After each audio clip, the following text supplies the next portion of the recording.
let's say you went to speak to 50 people. This is how people just don't appreciate podcasting. Like even some guests sometimes. If you went in a room with 50 people, you'll be excited because that room is filled. But when it comes to a podcast episode,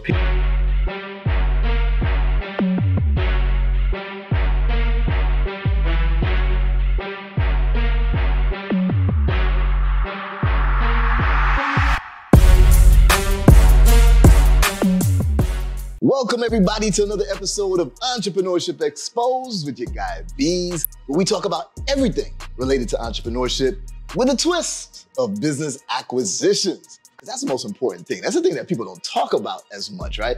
And we're not only looking at entrepreneurship, not just the good, not just when you see everybody driving around in Lambos and all of that, but we also looking at what are the problems, what are the things that we need to know. It doesn't mean you don't get into it, it just means that you need to know how to navigate around it. Facts. Right? And today is, I don't know, the most special episode ever. I've said it all the time. I say, oh, we got a great guest. But not only do we have a great guest, it's the first live in-person episode.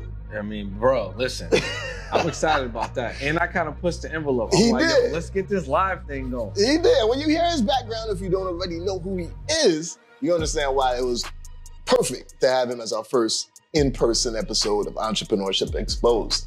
But Brendan, my guy, man, thank you for coming on to Entrepreneurship Exposed. Man, I appreciate you. It's a pleasure, bro. Yeah. Tell the people a little bit more about you and, we need to hear a little bit about your story. Well, first, before we do that, I got to thank you for coming on the Imperfect Action Show. Oh, for sure, like for sure. I did this last year. Last year, and you really lit that up. You know what I'm saying? Thank you, bro. Really gave a lot of great game plays. You know what I'm saying? Very insightful. Wait. Okay, Brendan, I may have not said it back then, but I gotta say it now. I don't use the word plays anymore. Okay, what's the word? Sustainable strategies. Use a lot of sustainable strategies. Here we go. Right? Use a lot of sustainable strategies that are applicable for everyone. There we go. There we go. That's cool. That's perfect. All because plays get played out. Sustainable strategies is things that people been doing for generations. They're evergreen. And plays imply, hey, you want to make a quick buck? And you could lose it even quicker, right? So, yeah. Cool. I like that. This I like that. Listen, I'm all for the education. There we You know go. what I'm saying? You can't lead if you can't follow. Sure. So my name is Brendan Boyd. I'm a digital media entrepreneur. What I do is I help amazing people like Beez, right? Get in front of more people, grow his audience, and actually turn those audiences into leads back into your business, right? I'm also a podcaster and an educator, right? So I can help you, the podcaster, monetize your podcast without brand deals, sponsorships, or a large audience. But I really like working with entrepreneurs like yourself, get more exposure, get out there, and then turn those audiences back to business. There we go. There we go. Now, I got so much to talk about with this, right? And we're going to go down the line of media. That's what podcasting is, right? And how controlling media is so important.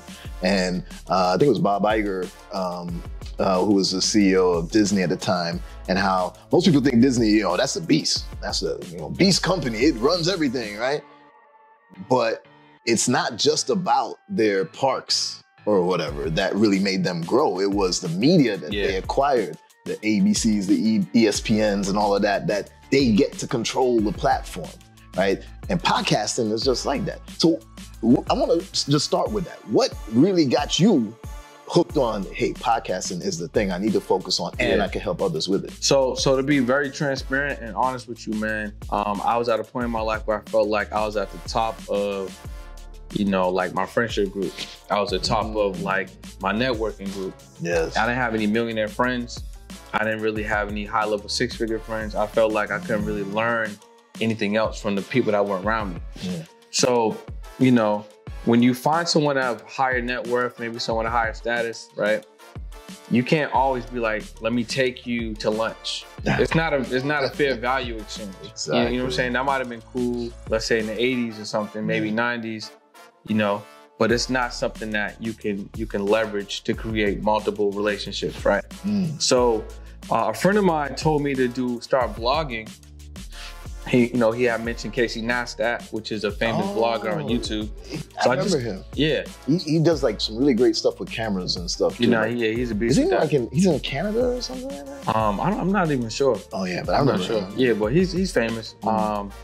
So I was just vlogging, and what I realized was like, ain't nobody care about what I had going on. You know what I'm saying?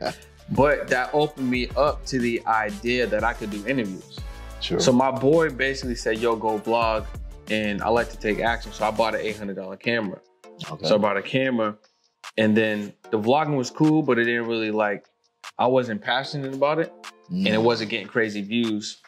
But I was like, you know what? I feel like I can leverage the camera and start just doing interviews. So it wasn't even podcasting back then. It was just like, I want to do interviews. Yeah. So I was specifically targeting people in the city, Boston, where I'm from, that were like business owners or successful. And everyone said yes. Like every time I'd be like, hey, I want to interview you, they would say yes. Okay. So I picked up on a pattern. Doing the interview, I ask somebody, they say yes. Doing the interview, I ask somebody, I say yes. So I started to get some really good interviews, but what I also received was that person's contact information. I got a lot of knowledge.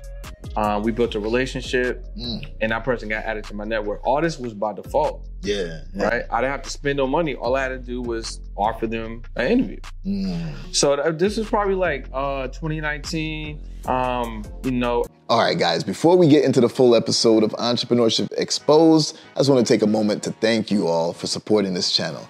This channel means so much to me.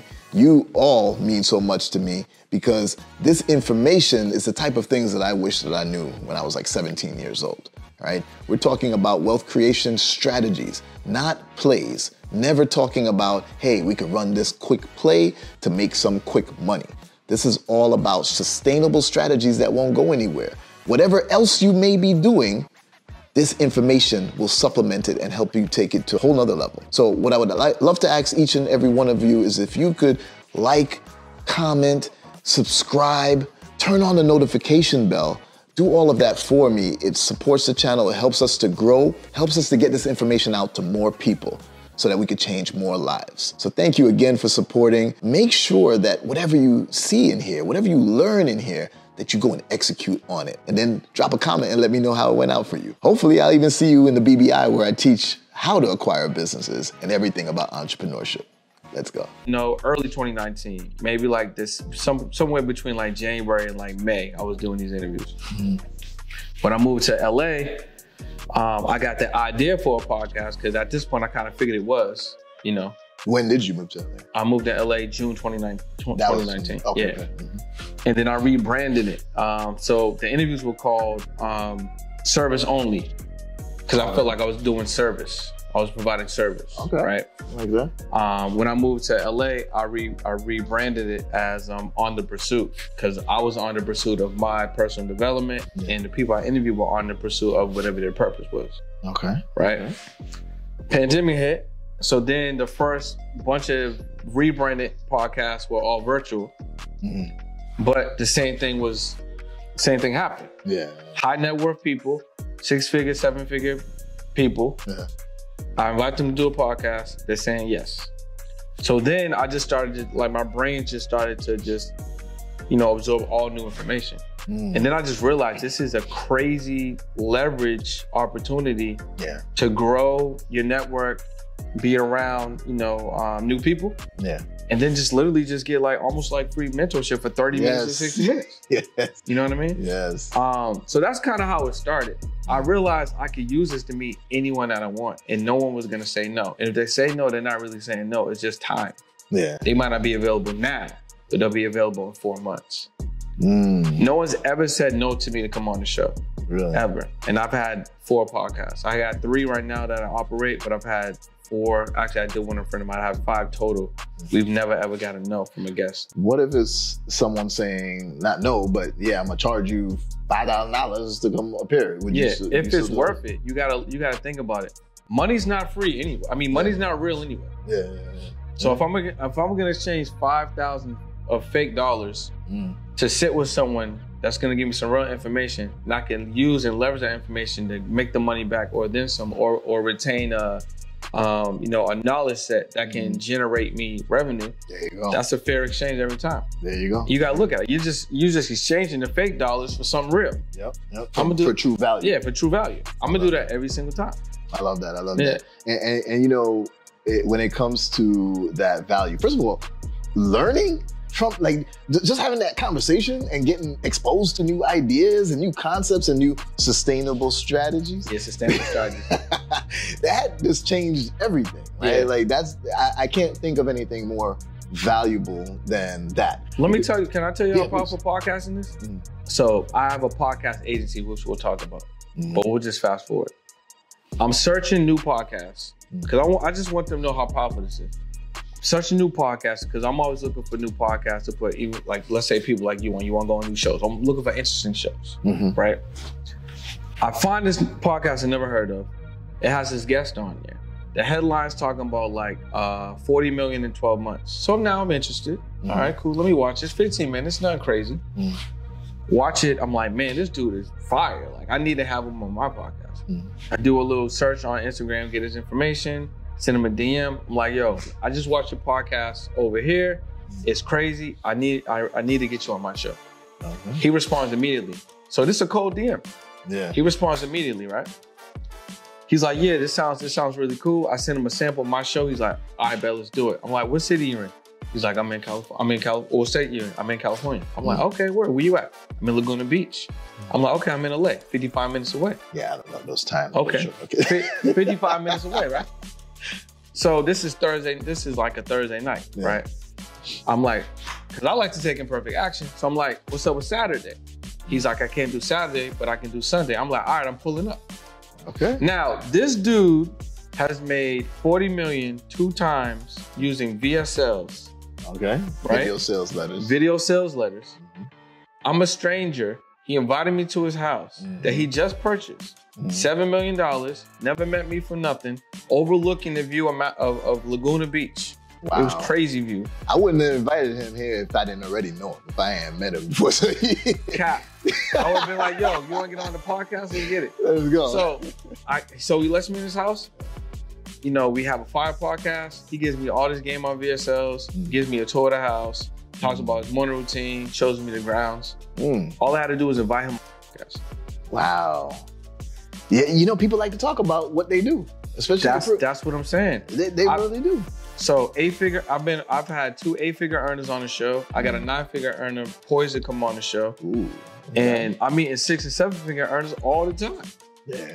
Yep. If you're looking to level up your network, your relationships, and just build with people or just get in different environments, this is the #1 cheat code.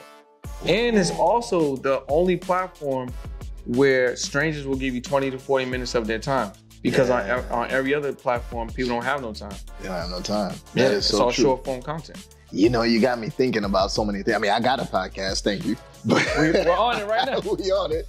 But it got me just thinking because, you know, my entire purpose for Entrepreneurship Exposed was when I was coming up, nobody would give me an answer on how they got their money or what they did, right?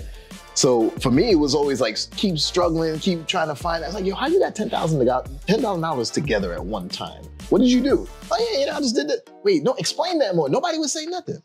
So for me, it was like, all right, I want that venue for other people to be able to find the real information. Not all of the, you know, people who are on Instagram that's just showing their cars and stuff and saying, yeah, get into this because you can make tons of money. You can make $1 million in 2 minutes.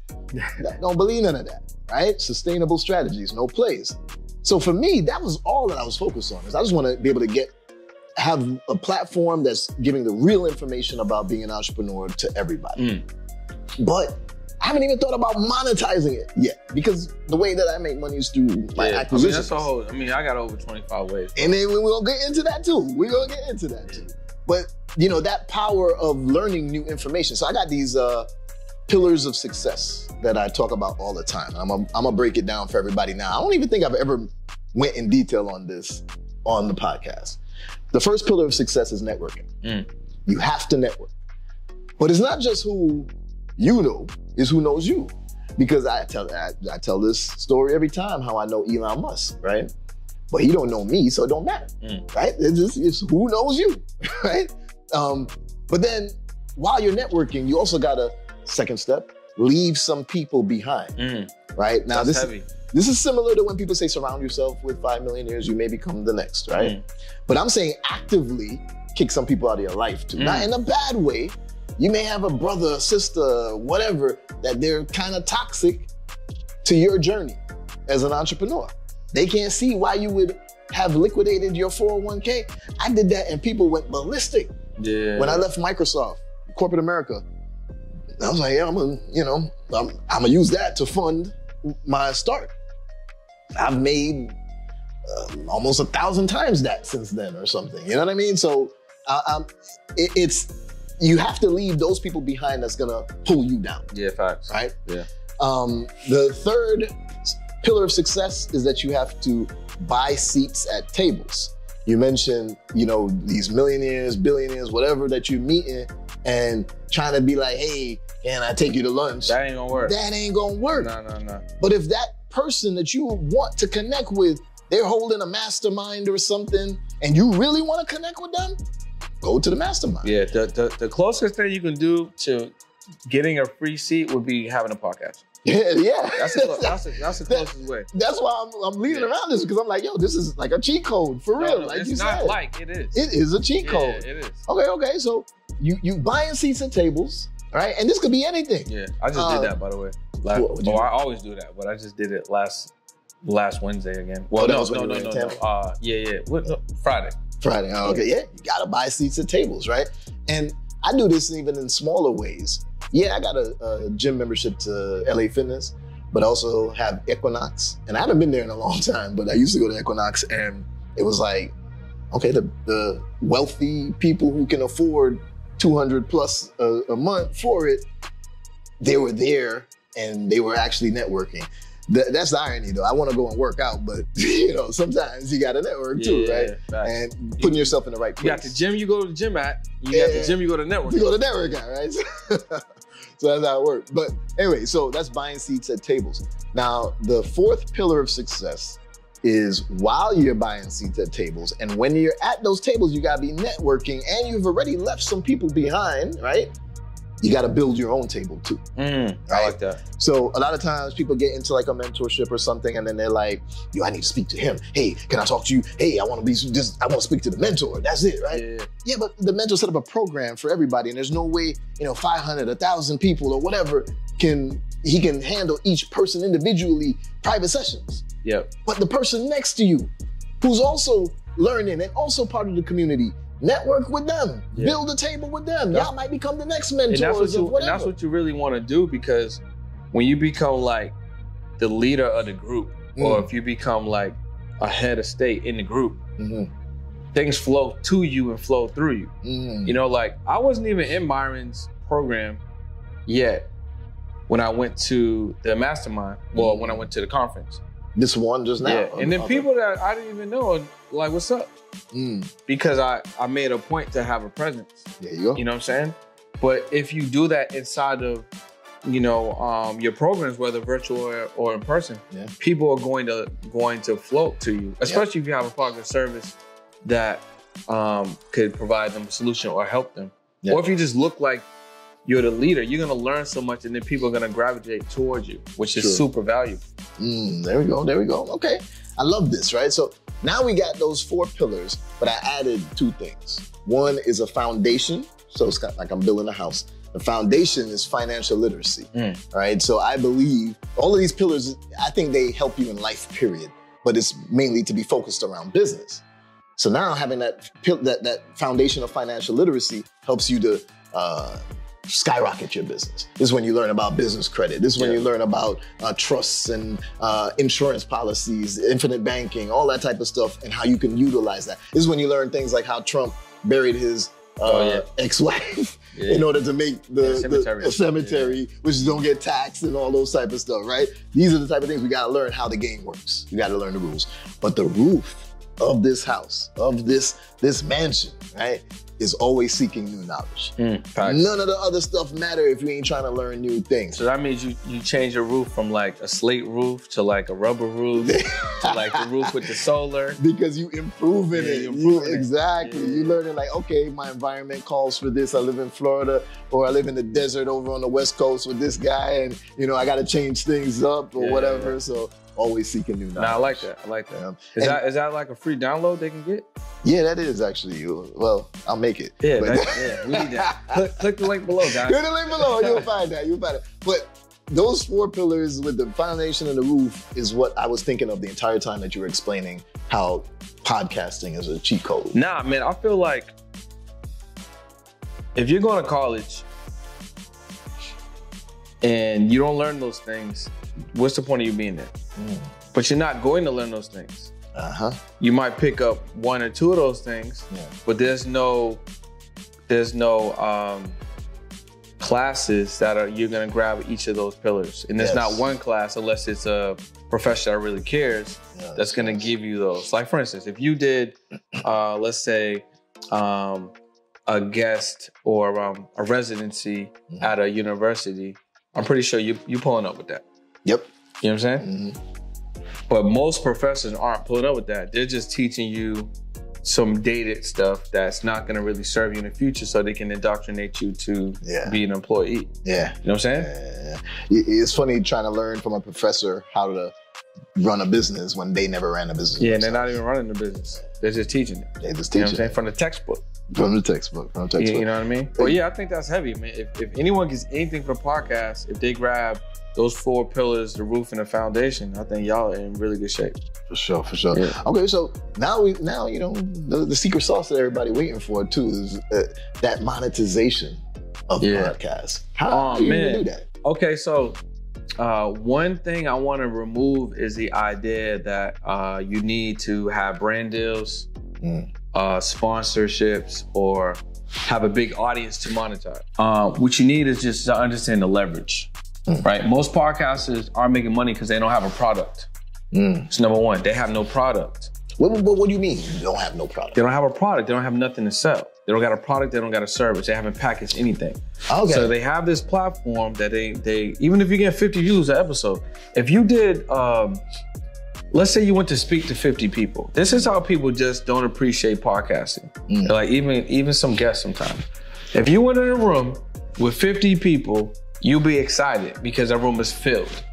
But when it comes to a podcast episode, people look at 50 views like, I don't want to go on that one. But that's 50 eyeballs, right? Yeah. And the thing is this, if you go in that room with 50 people, guess what? When you leave that room, it's a wrap. Yeah, but if you get on a podcast and it has 50 views, guess what? It can go to 60, it can go to 70, it can go to 1,000, right? You can get lit, it can go to 10,000. I can get lit, they can go back and watch that episode, right? So people have it backwards. They underappreciate the value of, the platform. But look at it like this. If a podcaster was smart, let's say there's a podcast right now, and we're not trying to say y'all ain't smart. Y'all just gotta think outside the box. So let's say there's a podcaster right now, got 39 episodes, not making no money, right? I even mentioned the idea of a product that got some anxiety, right? What I would do is this.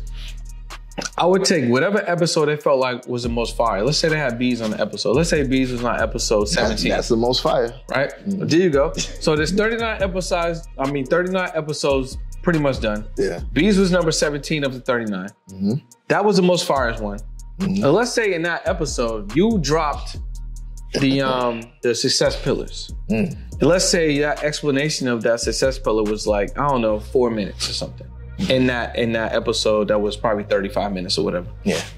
They can take the file, like take the actual, MV4 file.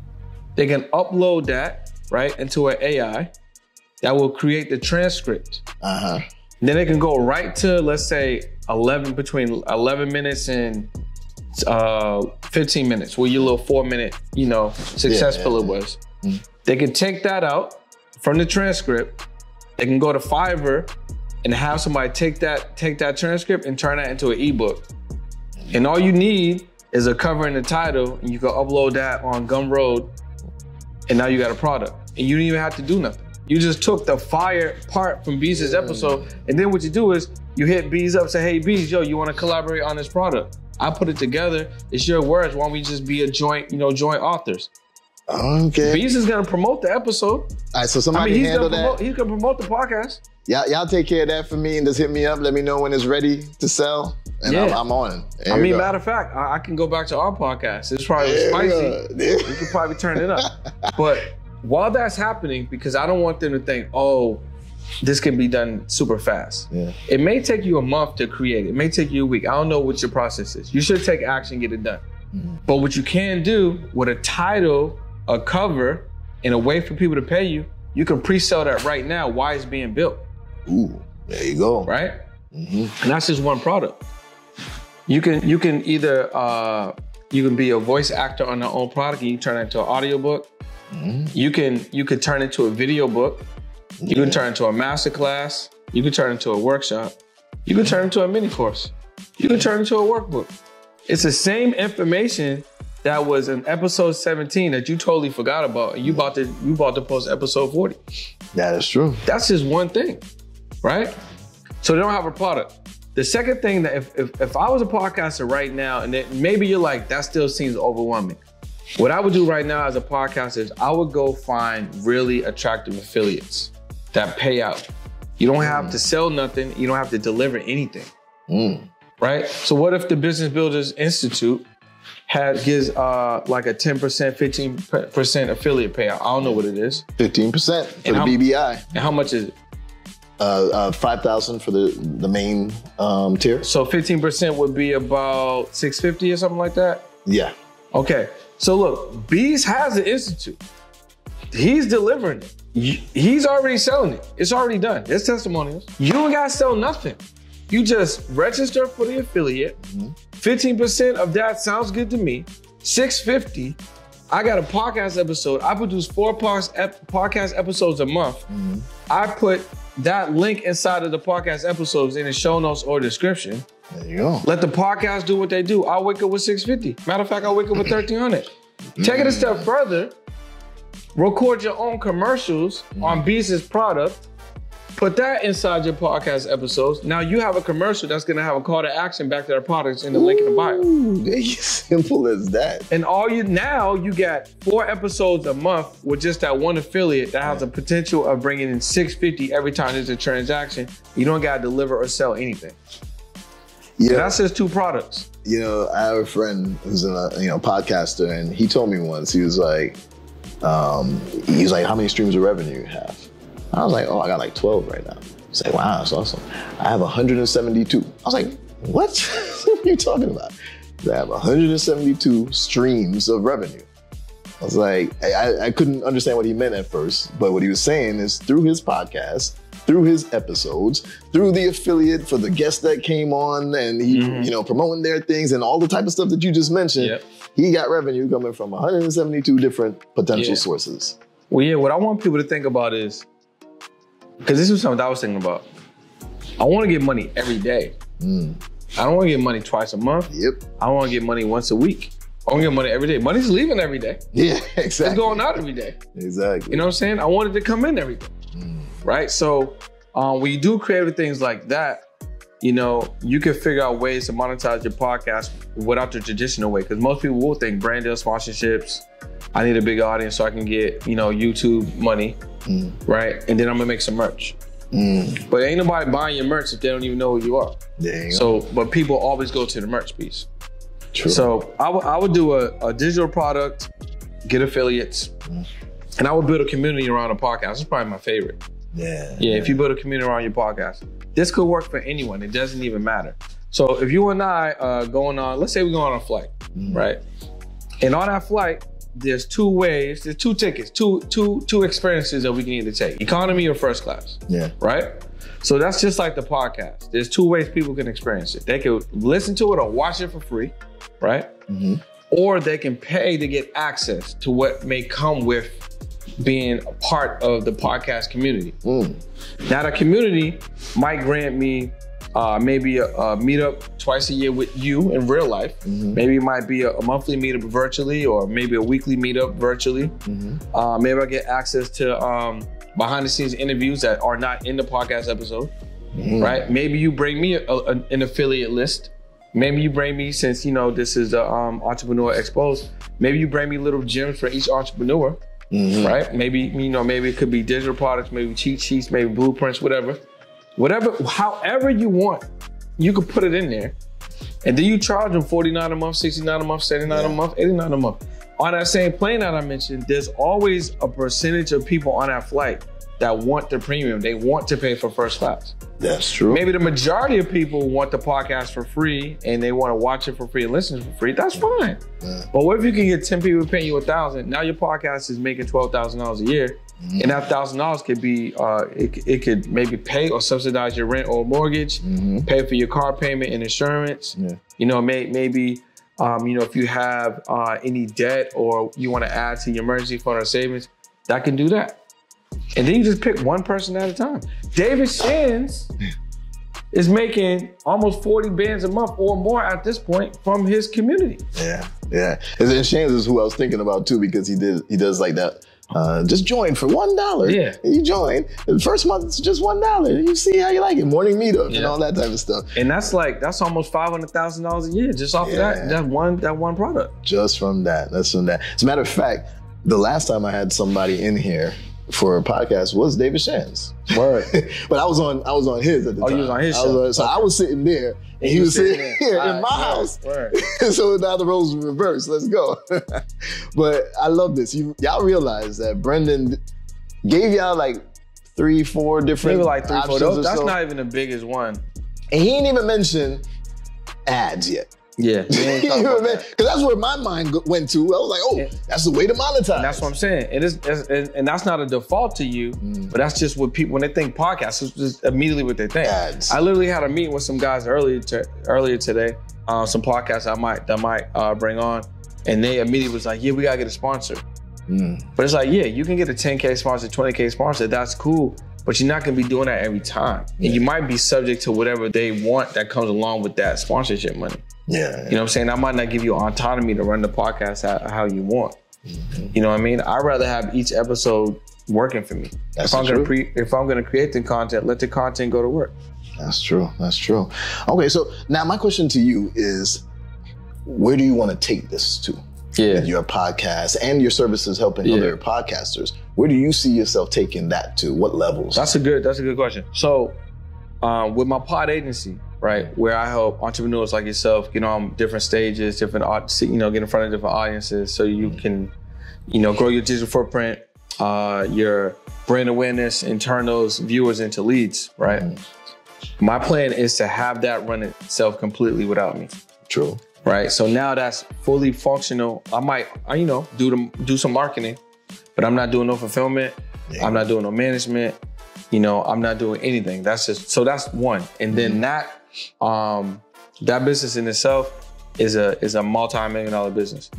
Because I did the numbers, I ran the math. It's not really a lot of clients into that actual business to generate the money that I'm projecting. Right, so I want that to do its own thing. I really love the idea of continuing to travel, meet people, and get into other things. Like I was talking to Britt about business acquisitions. I want to buy businesses. I'm interested in cash flow, right? So I want to do those things. And I basically want to, Andrew Tate mentioned in an interview how him and his brother basically live for free. So they don't have to worry about no money. So it's like, oh, the new Lambo came out, the Revolto, it's a hybrid. I'll have one of those. Make a call. Let me get one of those. You're not worrying about the price or nothing. Right? So that's my thing. I just want to, grow my knowledge you mentioned earlier, right? That ceiling piece, right? Always be open to expand your knowledge base, right? So business acquisitions is something I told Britt, it's not that I avoided it. It's just I just didn't give it time. Like it wasn't a priority, but it became one. So now it's kind of where I want. I want to buy businesses. I don't want to run them. I want them to run themselves, and I want to just keep it moving and just live my life. Yeah, I hear that. You know what I'm saying? And I ain't saying that because I'm on the couch. I'm saying that because that's just where my mindset's at. Listen. You know what I mean? Business don't really have to be difficult, but a lot of entrepreneurs, including myself, for several years, we build businesses and we trap ourselves into businesses. Yep. You know what I'm saying? Because you're building your business, but you're building your business as an employee that's a slave to the business that you created. Yep. So you may feel like you're an entrepreneur because you're not working for a corporation, but you're basically working for your corporation. Yep. Because the business can't move unless you move. Exactly. You know what I mean? Exactly. And you mentioned like how you want to scale that business. Yeah. And it's going to take time. getting some revenue, then maybe you hire another employee and they're able to get more revenue and then just keep it growing slowly but surely. That's the nature of growing a business from scratch. However, when you acquire one, you get that head start. Yeah, they might already have employees in it. That might. SOPs is already SOPing. You know what I'm saying? The revenue's coming in. The from revenue's the already moving. There's a whole email list and text list that you could blast. You might not even have to spend your money to get it. You know what I'm saying? All of that. And that starts with this book that, shameless plug again, shout out to Leslie Lewis, the daughter of Reginald Lewis, who's on, this book is about. It's the first Black billionaire in America that most of us don't know his name. He did pass in the 90s. Yeah. Reginald Lewis. The name of the book is Why Should White Guys Have All the Fun? Yeah, I feel like every person of color should read that book. Just because you're talking about a billionaire in the 90s. You know what I'm saying? 80s, 90s. Well, 80s, 90s. Without no internet. Yes. You know what I'm saying? Yes. And came from our community, figured out the play, the sustainable strategies. Figured out the sustainable strategies and put them to work. You put them to work. You know what I mean? Yeah. And if you look at him, based on the cover, the presentation is there. You know what I'm saying? Mm-hmm. Like sharp dresser, got the smile, the confidence is there. He got the cigar. It's the full package. Mm-hmm. So I feel like, that's a book that we should all read. I have it. I haven't started it, so I'm being transparent. Yeah. It's in my library though, because I buy books all the time. Yeah. But that's definitely something that we should. And this is bumped up to be like next on your reading. It's next. It's next. Yeah. I'm gonna test you. Yeah, I'm reading EOS right now, which is have you read EOS? Yeah, no, I haven't read it. But so reading EOS, which is the Employee Operating System. Shout out to Gino Wickman, which is a great book. Yeah, he also got the book Traction. That gets you thinking like an operator, right? Which is another thing a lot of entrepreneurs need to do is like start hiring. Be excited to pay. Yes. I'm excited when I got to hire somebody. Oh, payroll just went up. Exactly. Okay, let me go get more money. Right? Because they're going to do something I don't need to be doing. Exactly. Literally on the way over here, I was voice memoing my EA so she could put together SOPs. True. You know what I'm saying? So what I was doing on one of my positions, now we just hire someone, they could just do it. There you go. I laugh because that's my favorite thing. Everybody will tell you I love voice memos. I'm like, okay, can you go ahead and take care of this, blah, blah, blah. It's like so much easier. Yeah. And if you use Otter, it already creates a transcript for you. Yeah. So we giving tips, man. You getting game. You getting game. Let's go. So I got something for you too, my brother. Now, this is, I wasn't sure yet. Okay. But I'm going to give you some leads on business acquisitions. Okay. Now, this one in particular, y'all might not be able to see it all the way over there, but this is you can put it on the screen, though. Yeah, we'll put it on the screen. It'll pop up. Right now, this one is an actual data business. Okay. Right now, this is in Georgia, though, and I believe it's better for your first acquisition. Focus on where you are. Okay. Right. At least the state, if not the city. Right. Just makes it easier. But you don't need to. Mm-hmm. But this one is interesting because it's around data. It's around slightly around marketing as well. Right. But I'll explain more about this. I'm going to give you this one. Okay. Right. I'll give you all the details, the contact information so that you can get in touch with them. And I'm going to give you the overview of what you do when you're trying to acquire a business. Okay. And for everyone over there, very simple. You find the business listing. Right. Obviously, I'm giving Brendan one, and I'm gonna give him a couple more. Can I see it? Yeah, for sure. Let's take a look at what's on here. Once you find the business listing, and an easy way to go is bizbuysell.com. bizbuysell.com. You go there, you find a listing that you're interested in, you contact the broker/seller. They send you an NDA, non-disclosure agreement. You sign it. Then they say, okay, cool, we'll send you all the documents over. All right. Now, you get those documents, it's going to have all the information of the business. It's the only investment that you could get into where you know everything that you're getting yourself into, as much as possible. Not everything, because who knew that a pandemic was going to hit? You know what I'm saying? But that affected everybody, whether you build a business or bought it. But at least if you acquired the business, you get that head start. Yeah. All right? So you get the CIM, Confidential Information Memorandum. Confidential Information Memorandum. That's not That's a standard name, but I've heard people call it other things. Confidential business review, whatever. Same thing. The information about the business, the financials, all of that, right? Then you evaluate it, and the most important aspect of acquiring a business is not the financials, to be honest, because you're gonna have plenty that look good. The most important thing is the rapport that you build with the seller.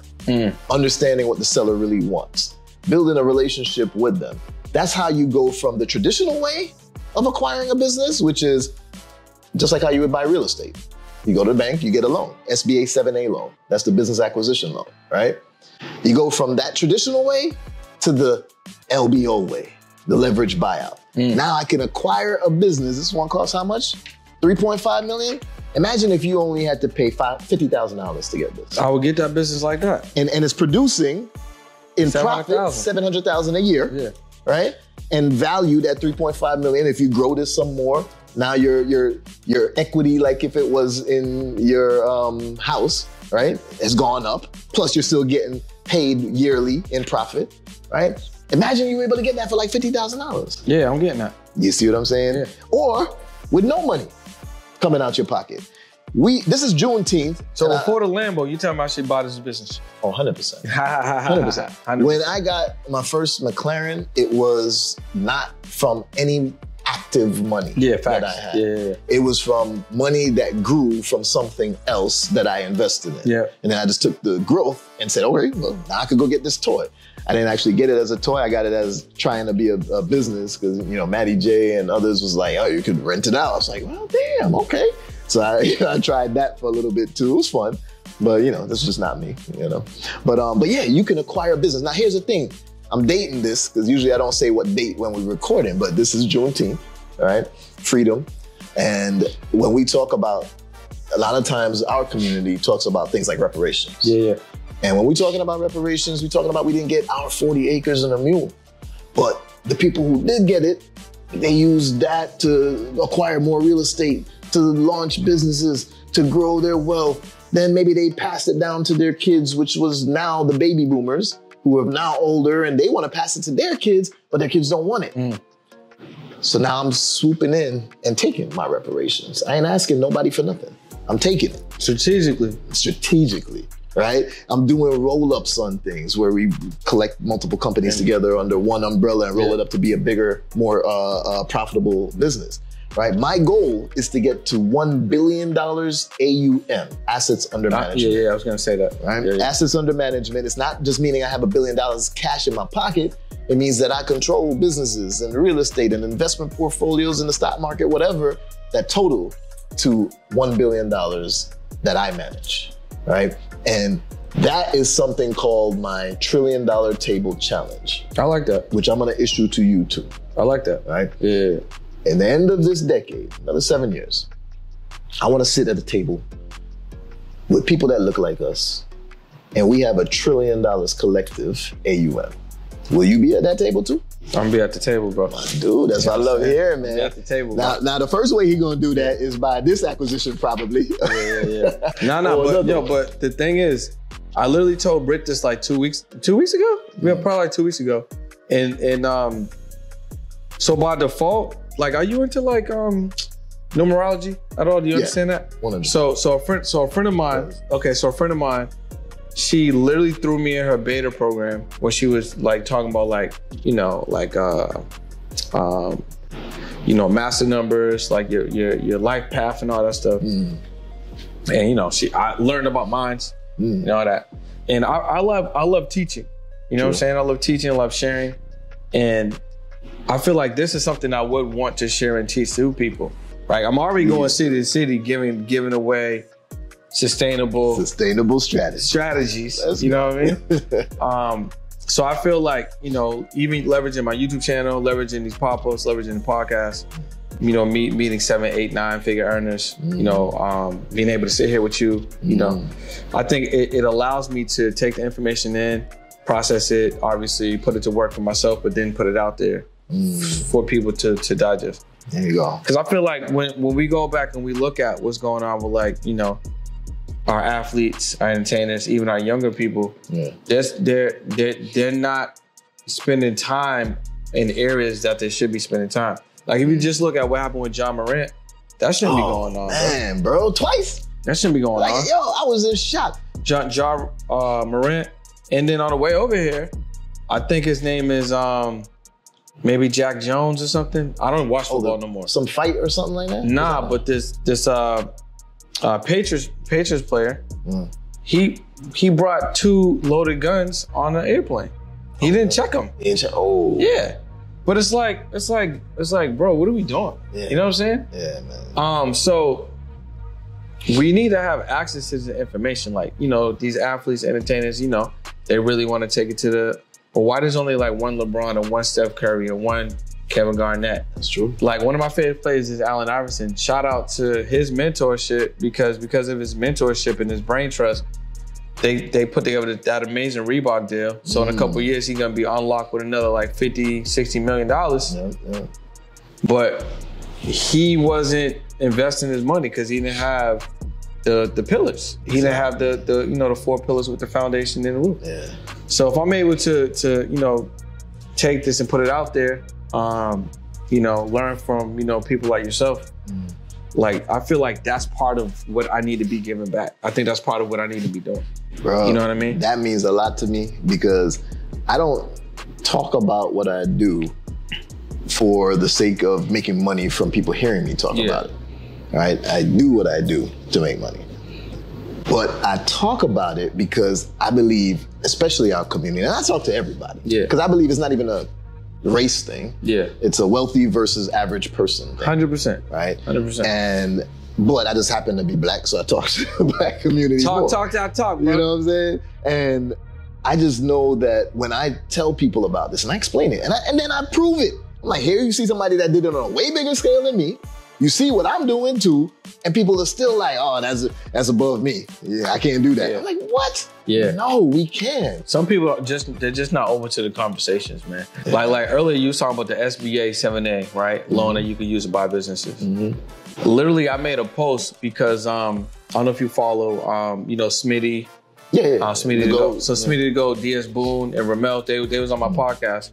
And there was a clip from my podcast where I believe Ramel was talking about how you can, you know, leverage credit, acquire the SBA 7A, and use that to purchase like a storage facility, storage unit, and then use that to cash flow. Do you know somebody from my home was arguing with me down that that's not possible? So what I said to him, I said, yo, one in the DM, I said, yo, this is your perspective. You don't know that that's not true. And you know what? Maybe it's not. I'm not arguing with nobody no more, bro. And you know what I'm saying? That's something I still have to learn. I don't argue, but at the same time, I'm so eager to show things that are, you know, like, yo, I'm serious. This really works. You need to look at it. And they're like, I don't know. I'm like, no, come on. At least take, and I have to learn to just be like, well, it's not for everybody. I stopped looking to convince people where the well is so they can get water, so they can quench their thirst. You know what I'm saying? Because what it does, all it does is turn you up or turn me up. It's gonna raise our energy level unnecessarily. Possibly provide a higher level of stress. You know what I'm saying? Tire you out. And at the end of the day, they still gonna believe what they believe. I'll give you a perfect example of one too. This might have been beginning of 2022, and I was on somebody's platform, you know, teaching to their students or something. And I was explaining about how you can acquire a business, and I prefer, because you can acquire a distressed business too. I just don't like those because that's kind of like building a business up again from scratch. I don't want to do that. I want to walk in to cash flow. 100%. Right? So I focus on those type of businesses. And I was explaining that you've heard of Shelf Corps. Right? There was a period of time where everybody was talking about, hey, you get a Shelf Corp. And if you get a Shelf Corp, these are like existing entities, business entities like LLCs, that they're not being used anymore, but they're still, you know, open, or maybe they're not even open anymore and you just need to reinstate it. And most people do it because they hope that they can then get the credit, business credit from the history of the business, etc. It doesn't work as simple as most people might have you believe. There's a lot of other aspects to it. But if you go get a business that is cash flowing, is 20, 30, 40, 50 years old, you walk in and get it, you also acquire their business credit. So you get the cash flow and the business and their history. Yeah. So the person, I was explaining this and somebody was like, and that's not true. I've bought 50 businesses. Shut up, no you did. But I've bought 50 businesses and you don't get their credit, blah, blah. Okay, so I tried to explain what they probably were doing. Yeah. And explain how you should do it this way in order to get that. They didn't want to hear it. But I'll explain it to y'all real quick.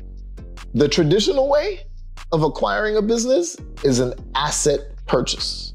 If you speak to a broker who's selling the business, they're almost always going to say this is an asset purchase, meaning your entity is going to buy all of the assets of that business, and then you're going to do a DBA for that name. So the brand name of the business is not the business itself. That's just the brand name of it. You're getting all the assets, the customer list, the internet properties, the everything, and you bring it under your entity, and that's an asset purchase. You do not get the credit of the business on the asset purchase because you're not getting the entity. You're just getting the assets. However, you can do something called a stock purchase, right? And I strategically do these because if you're gonna get a stock purchase, you're getting the actual SPV. That sounds like something bad, but no. SPV is special purpose vehicle, right? Special purpose vehicle. Special purpose vehicle, not nothing else. SPV, right? That means the LLC, the C Corp, whatever type of entity it is, you get that. Now, once you get it, on day one, I own that entity. Day two, I could go get funding in that entity because I have the entity with its existing bank accounts, with its existing tax returns that it filed in the past, with everything and its whole history, right? So that's a stock purchase. Now you gotta be careful, make sure you have your attorneys write up your contracts properly that absolves you from any liability of that entity prior to you taking it over, of course. But that's what lawyers exist for. Let them handle that part. Let me get the stock purchase. Let me get their entity. And then let me have my own version of Shelf Corp that's actually producing revenue and cash flow. You see what I'm saying? That sound pretty good. There we go. Yeah. There we go. But man, listen, we've been going for a while. I just realized that. Oops. Yeah, it's a little longer than 45 minutes. Yeah, however, it's the first in person. First in person. So I feel like that's okay. It's worth it. Yeah. It's worth it, man. But there's, I often leave. Here goes the next thing I gotta say. I'm just venting today, right? If you were to join my program, the Business Builders Institute, I have it structured in a way it's very intricate. And there's over maybe 300 hours worth of content across multiple curriculums. It's an actual institute that we put together, right? And I always see people who say, and there may be people who are, they have good interests at heart or whatever. And they'll say things like, hey, the better way to make your content in the institute more digestible, people will be more successful if it's only like 10-minute long videos. I would be doing you a disservice if I said, hey, I could teach you how to acquire a business with no money out of your pocket using an LBO, just like Reginald Lewis did in a 10-minute video. It's just not gonna happen. So my videos are longer, but I won't apologize for it, right? My episodes on the podcast are 45 minutes or longer. I do have some short clips too that people could whet their appetite with, but why would you not want all the information? Because people want the shortcut, bro. They want the shortcut. Yeah. They want the plays. Yeah. I don't do plays. They want the long-term gain for the short-term investment. Yep. So listen, everybody, be honest with yourselves. Is that what you want? The long-term gain for the short-term investment, how many times have you tried that? How many times has something short-term really stuck around? Be honest with yourself about that. That's why you need to have a focus on a sustainable strategy instead of a play, right? I mean, I'm with you on that, bro. There you go. I would second that. Yeah. So, Brandon, we're going to have you acquiring businesses soon, not buying. Yeah. I'm with that. Okay. Yeah. We use that word acquiring instead of buying because if he does it the way that we do it, You no money coming out of your pocket. I don't want no money coming out of my pocket. So you just assuming it, acquiring. Listen, we gotta buy a business before the Lambo, so the business can pay for the Lambo. Pay for the Lambo, right? There we go. My brother, hey, it was a pleasure having you on here, man. It was great. Tell the people more about where they can find you, how to get in touch with you, and we'll also drop it in the so real quick, if you want to tap in with me, it's at It's Brendan Boyd on all platforms: YouTube, TikTok, Instagram. Also, if you're a business owner, if you're an entrepreneur, if you have an actual product or service that you want to share with more people, it actually works. And all you need is more audience. Text guest to 213-410-4920. We have an opportunity to get you on a free podcast, no cost to you. But only if you have a product or service that actually works, right? You just need more people to know about you and what you do. Text guest 213-410-4920. There we go. Do I need to come back on Imperfect Action? No. We need to get you on the pursuit. Get you on the in-person joint. There we go. See, it's always evolving. Yeah, it's a level. So Imperfect Action still exists. But on the pursuit, that's all the in-person ones? So Imperfect Action, it's two purposes. One is it's a virtual podcast that generate leads. And I hire guests. I hire hosts to host the show. True. So it also employs. And then this newer in-person series that I'm doing is under that branding.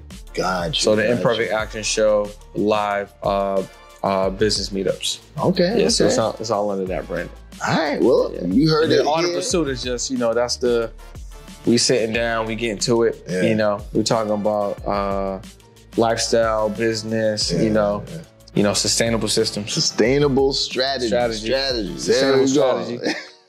No place. But really giving, information on how'd you start it, what made you go down this route, and then obviously how other people can do the same thing, maybe skip a couple of steps because you're laying out some good information for them. Okay. Well, y'all already heard it. That's the way to get in touch with my guy, Brendan Boyd. He's doing amazing things. He will be at the $1 trillion table on that challenge. I got crack my book when I get to the house. There we go. He's going to get right on it, and I'm going to test him. It's going to be a quiz, right? Because it's important information. But thank you, everybody, for joining us on another episode of Entrepreneurship Exposed, the first live in-person episode. About to choke.